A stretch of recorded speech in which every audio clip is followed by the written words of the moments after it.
Close the door. Close the door. Close the door. No, it's okay.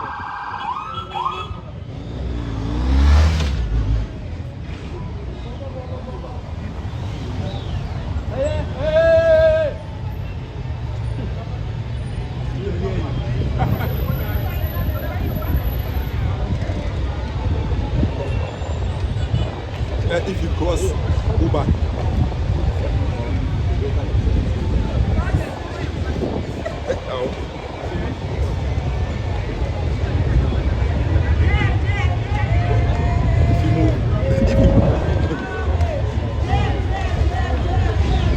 You know who pays it? The chief of staff.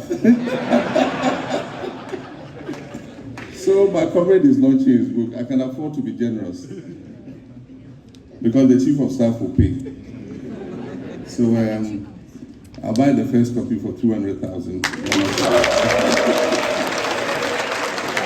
And Your Excellency, just before you go, sir, does your appointees, presidential staffers, ministers, do they have your permission to pledge and buy? Not close to 200,000, but 100,000. They are not as rich as other ministers, unfortunately. But at least they have permission. Please, once again, a round of applause for the President. Our first copy going for 200,000 and is going to the President of the Republic of Ghana, John Dramani Mahama. Now let's come down and start. Nobody can give.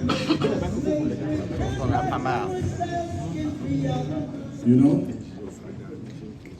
when presidents go anywhere and they make a pledge or they...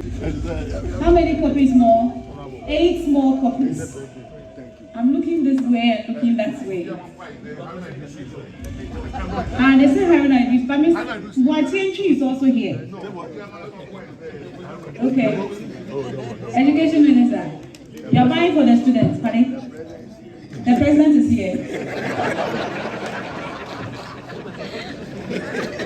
Uncle Kwesi, should we see all the President? 8 more copies, please. The President says you have his permission. This is the public one, right? This is the public one. This is the public one. We have to do. Okay. Ministers, shall we do this quickly?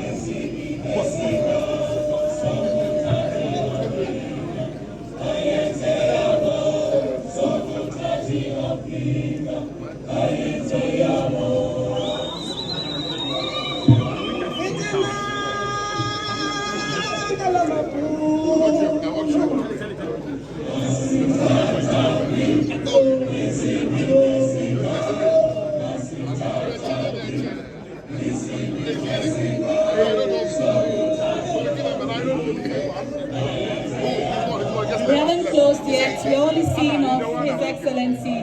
Then we can wrap up. Thank you so much, Your Excellency, for being a part of the program. We are indeed grateful. Please, you can resume your seats.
As you all know, and this is not new, this is not science, this is not new, Einstein told us something.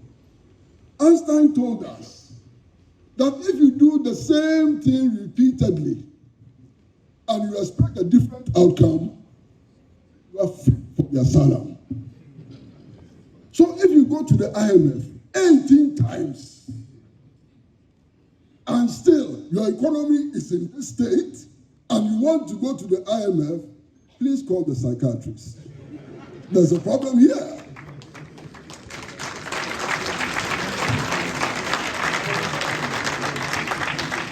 There's a serious problem here. Look, this is the final one. Mr. President, please, this is the final one. You see, reparation is about resetting the world. Reparation is about the redistribution of surplus value. Reparation is about reorganizing this world. Because the way this world is structured, the way this world is organized, is weighted against us. Look, for a long, long time, the United Nations did not have more than 50 members. Why? Because at the time they were constructing the United Nations, we were colonies. And colonies were not members of the UN. So they built a United Nations Security Council. And on that United Nations Security Council, 1.4 billion people of this world are not represented. They have no say. They constructed the IMF and the World Bank. We were not there. We were not at the table. So the IMF and the World Bank was constructed to protect the interest of the colonialists, to protect the interest of the slave runners and so on. It is time to reset the world, to reorganize the United Nations, to reorganize the World Trade Organization, and to reorganize and rebuild all these institutions. Because without that, they will never be free. Your Excellency, Mr. President, there is something right now happening in this room that I'm sure that many of you are not aware of. But I'd like to draw your attention. Right now in this room, there's a comrade in this room, a very extraordinary comrade. And for those of you who are 20 years and above, you probably hear or have heard our struggle for the release of the Cuban Five from the jails of the United States of America. The Cuban Five. What did they do? They believed that their country, like any other country, should be able to make decisions about itself. And that those who want to bomb their country, those responsible for invasion, sabotage of their economy and so on, needed to be exposed. It was in the course of doing this work that they were arrested and detained by the United States of America. But we all together waged a serious campaign for the release of the Cuban Five. And I'm happy to announce that our comrade, brother, and friend Fernando, one of the Cuban Five, is in the room right now with us.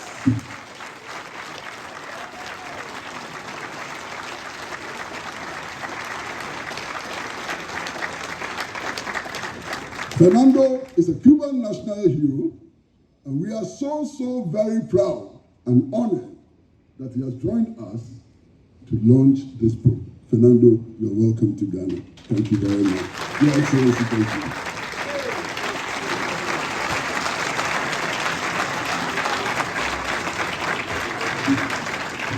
You can do it better than you're doing. Master. Mr. Kwesi Pratt Jr. has a number of friends from all walks of life.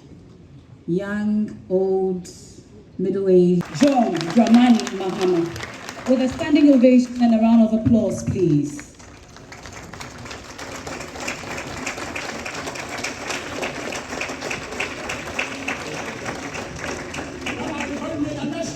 Thank you. Thank you. Kindly resume your seats. Thank you. Let me proceed on established protocol and not acknowledge all the distinguished people here. I'll just refer to our chairman, Kwesi Pratt, and the author of the book, Mr. Kwesi Pratt, and all the distinguished people here who have come to lend your presence to what is the launch of a very important book. Kwesi said a few things, and he said that the issue of reparations is not, it's about recognizing the grievous harm that was done.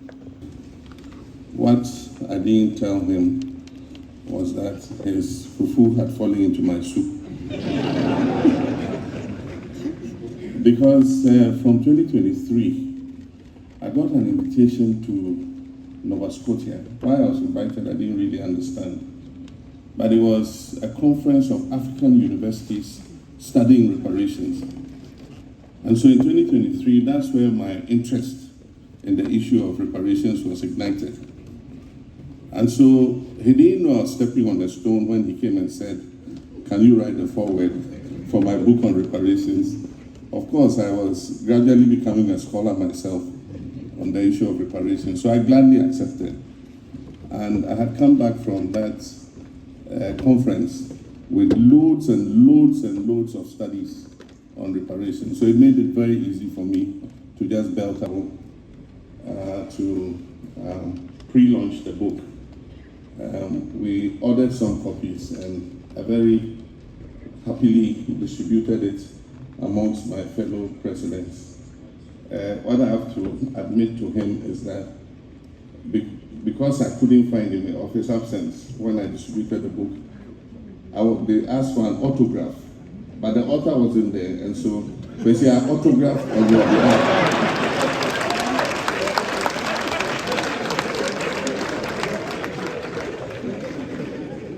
So if you find a few copies of your book with my autograph in it, then I am seeking your permission to attend that.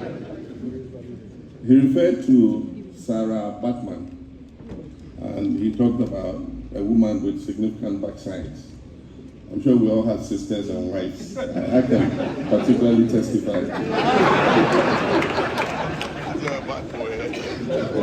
And because of the Caucasian physique was for flat, excuse my word, flat bottoms. And so this was seen as extraordinary that a woman should be so endowed at the posterior. And so, like you said, she was taken to Europe. She was South African, and she was taken to Europe by two people who promised her a good life and a lot of money if she would play along. And so they exhibited her in a cage like an animal. And people will come and look at her. She would have to undress to show her posterior.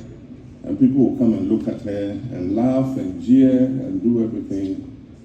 Eventually, that woman committed suicide. I mean, the humiliation, the degradation was too much to bear. He also gave the example of the woman from Albina, Monica Fernandez, they called her. In those days, when they baptized you, they discarded your native name. So we don't have on the record what her actual native name was, but she was baptized in the castle. And once you were baptized in the castle, you were supposed to live a pure Christian life. She was bitten by a cat, and the injury was festering. And so, I mean, like all Africans would do, she went to a herbalist to see if she could get a cure for the cat bite. And somebody went and reported her that she had gone to a fetish priest. And so they accused her of witchcraft. And they had a court in the castle. So the trial started in Elmina Castle. And the appellate body was in Portugal. And so at a point, the judiciary in Elmina Castle decided to refer the case to the appellate body in Portugal. And so she was transported to Portugal to continue her trial. And so she was found guilty of witchcraft, but she was given a light sentence. And the sentence was Christian re-education. And so she had to undergo Christian re-education to cement her faith. And eventually she was discharged as being a reformed prisoner because she had imbibed the Christian ideology properly. But she wasn't brought back to Elmina. She was abandoned in Portugal until she died. So these are just individual examples, but they are living examples of the humiliation the African person faced in the period of. Cabral has done a beautiful review of the book, and Kwesi also spoke, and all of them mentioned the Middle Passage. The slaves, when you go to the castle, we go there as a tourist experience to educate ourselves, but also to enjoy a day out. But we cannot imagine the unspeakable horror that our people had to go through those castles. And you see the door of no return. They show you this is the door of no return. And once you went through that arc, you were loaded onto a canoe. The ships were offshore, and they took you onto the ship. And for those of you who have studied history and the slave trade, you will see designs of how the slaves were packed. There were several floors, and so they could take you to any of the floors. They tied the men separately, the women separately, the younger teenagers, infants separately. And the shackles were on the floor, and so you had to lie down, and your hands were shackled, your legs were shackled, and so you could virtually not move. The passage from Africa to the Caribbean and the Americas typically took between 80 to 90 days. So imagine being shackled in a ship for 80 to 90 days, unable to move, unable to sit, just lying on your backside. They come with a little food, open your mouth and slap something into your mouth. You are forced to swallow in order that you can survive. And in many cases, illness broke out on the ships. And when people were too ill to continue the passage, in order not to spread whatever illness they were suffering from, they were thrown overboard in what was called the Middle Passage. Now, if you look at estimates of the trade, Kwesi stated about 12 million. But if you do the math, the average slave ships took between 400 and 600 slaves at a time. And between 1514 and 1866. So if you look at 36,000 slave voyages with an average of 400 to 600, the estimate will be much higher than 12 million. And if you landed your slave vessel with 20 to 30% loss, that was acceptable. And so if 36,000 slave voyages with almost close to 20 million people were carried across, and there was a loss, acceptable loss of 20 to 30%, then you are looking at deaths of between 3 and 4 million people who didn't get to the destination. And the horror of the slave trade was felt on both sides of the Atlantic. Families that lost their parents, both mothers and fathers. And so a lot of children were orphaned because their fathers and mothers were enslaved and forcibly removed. And so on the other side, relatives who were torn from their families forever and had to be auctioned, and there was a slave market. They tied you to a stake, and the white plantation owners would come and inspect, open your mouth, look at your teeth to see if any of your teeth are falling out, you know, raise your armpits and all that. I mean, just like you buy a sheep in the market, and eventually if he decided to buy you, he took you, and like they always do, in order to enslave you completely, they change your name. And so that's how you can become Cassius Clay, because your slave owner was called Clay, and he named you Cassius. And yet your African name might have been something completely different.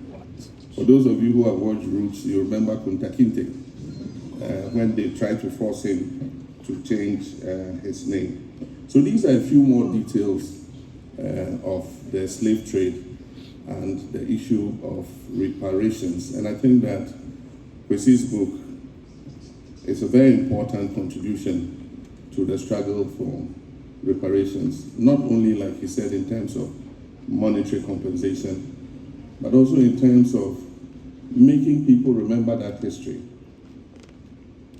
There is something in history we call revisionism. Revisionism is when a government adopts a particular policy to try to rewrite the history according to how they want people to remember it. And I'm sorry to say, we saw a bit of revisionism in Ghana, where the issue of the founder of Ghana and the role of different political movements, and a new curriculum was written, and somebody's name was removed and left, reduced to one sentence and things like that. That is also revisionism. But even in terms of the slave trade, there's revisionism going on in this country. And not in this country, in this world. I don't know how many of you have visited the Smithsonian in America. I have. And it is such a beautiful documentation of American history. It's of life, and they're beautiful exhibits. And then it moves from that period to when the migrants started coming from Ireland and other places, the Pilgrim Fathers and all of them, and settled on the West Coast. It also captures the early building of the railways. It captures the slave trade in detail and has exhibits on the slave trade. It captures how there was a push from the west to the east coast and how the Indians were dispossessed of their land. But it also has a lot of modern exhibits. The Apollo moon landing, the exhibits are there. The first computer that was built, you would learn about it. And so there's a lot to learn.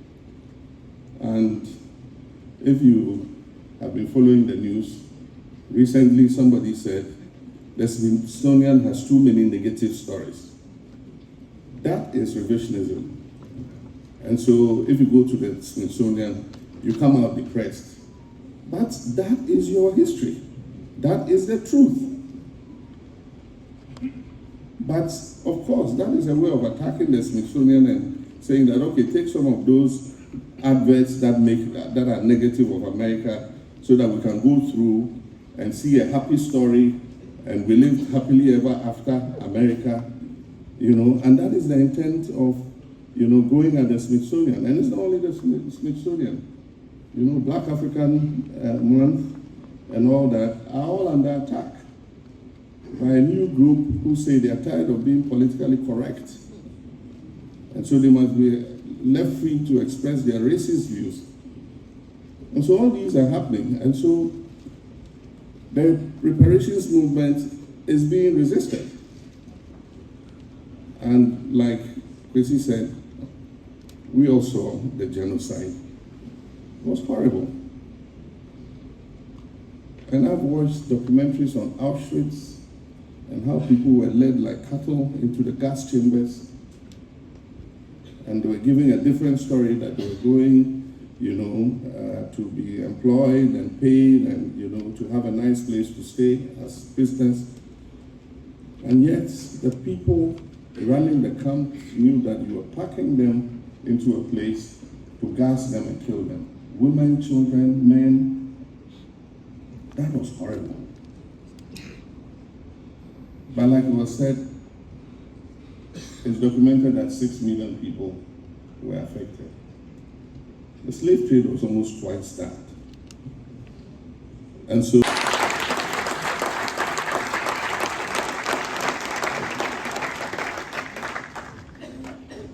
those were just a few comments I made. I have a speech here. I don't know if I should still read it.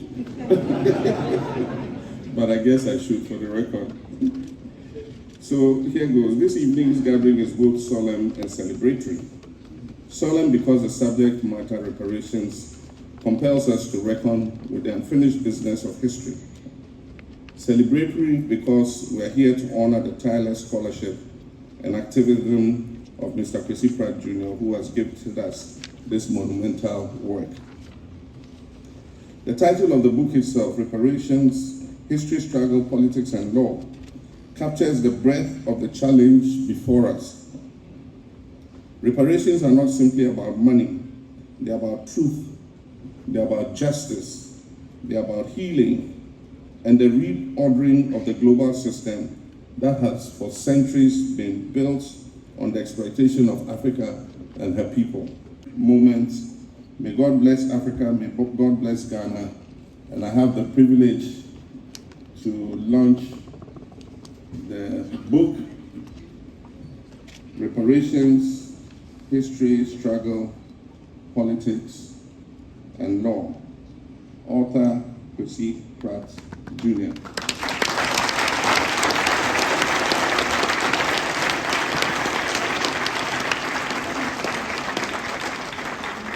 Why? Today no fireworks. They have some. So I declare the book duly launched.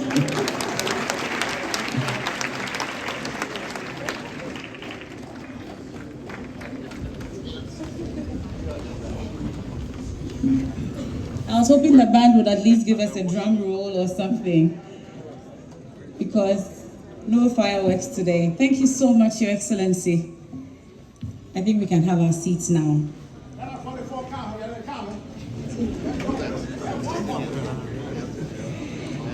The moment is here. The book has been finally launched. And at this point, everyone will need a copy.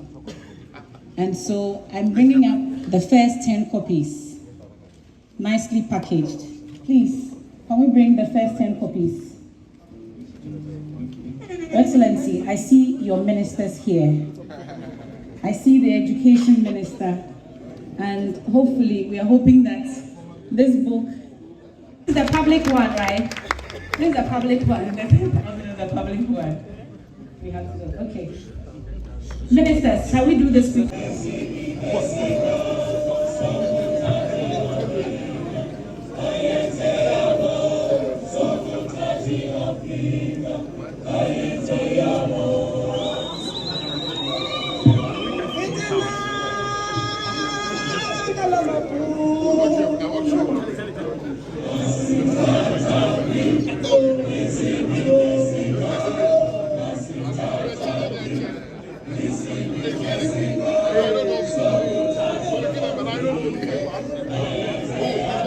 We haven't closed yet. We're only seeing of His Excellency. Then we can wrap up. Thank you so much, Your Excellency, for being a part of the program. We are indeed grateful. Please, you can resume your seats. Then we can wrap up. In the next 10 minutes, we should...